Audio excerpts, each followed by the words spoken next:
We are our belief system. And that belief system we created ourselves before we were 7 years old in response to pain, fear, and fear of more pain to come. Now, like she just talked, if she feels that she's clumsy because she dropped the ball and her mother tells her she's clumsy, now she has to justify not being able to drop the ball by accepting the fact, oh yeah, I'm clumsy, therefore I can't pick the ball up. So she's going to keep reinforcing that because the only enemy that we have is between our ears. All right? Now, we've created that to protect ourselves from pain, fear, and fear of pain. Now, what we are learning to understand is that what we have created, we can change. These are computer programs in our head. And under stress, we go back into our computer and say, how did I survive before when something like this happened? And we repeat the same programs. That's why in this work, you're going to learn how to go back to the age of cause when she first felt clumsy, for example, and look at why she felt clumsy at the time. Get rid of the stress, and then reprogram it. Because the brain doesn't know the difference between reality and fantasy. When we remember something in the past, we aren't remembering it to the brain, we're re-experiencing it again and again and again.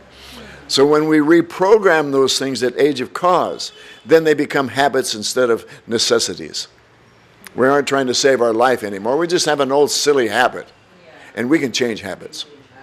Right? We can change habits.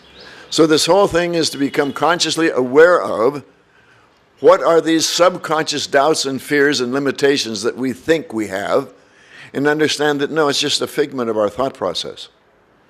We just created them because we thought we should, and now that we have these, we want to justify it. Oh, that's because I'm okay, I'm not okay, or they would be nicer to me.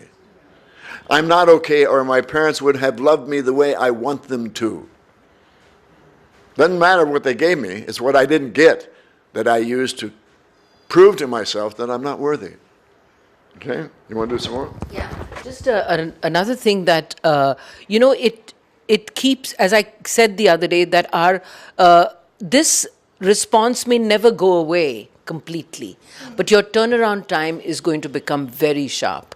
For instance, I've always had this very strong reaction, what used to be a reaction, is on any kind of suppression of women, any kind of subjugation or putting down female value in any way, whether it was in a family or a workspace or anything. And I would, by a male, right? So I would, really, my warrior-like thing would really come out, and I would have a scrap about it. So you couldn't talk to me very easily. And when I went into age recession, I realized where I was 3 years old, and I grew up in a house of boys, and I was the only girl. And my mother always said, oh, boys will be boys. Boys can do this, but girls can't. So here are all the boys, they're going for this mela, affair. And my mother says, no, you're a girl, you can't go. And I screamed so much that I became black and blue, and I stopped breathing. So that was the start of the asthma. But it was a very strong anger reaction, which lived in my body, and until I saw it for what it was, and until I accepted it, diffused the stress that was on it, for it to not continually have the same reaction, which was really upsetting my breathing. So it wasn't the medication that I was taking for it until I realized how much anger is stored there, that really needs to be let go of and understood and accepted and, moved on from. So this is going to keep coming up, until we say, hey, I did it again. Like Michelle was saying something just now. They say, I did it again. All right, now I'm not going to do it. So I make up, I encounter my habits differently. Anything more? Yes.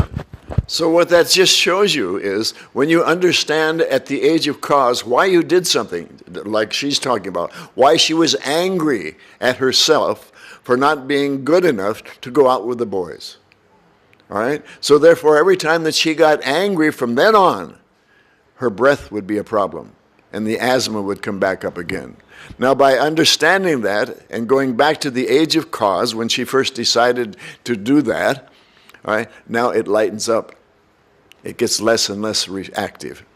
So this goes on and on until she eventually convinces her own cells that, no, I'm not doing that anymore. I'm feeling good. And that's why that mantra is so valuable. I don't do that anymore. I'm feeling good. And until you convince yourself that you really mean it, it's going to keep coming to check you out to see if you mean it.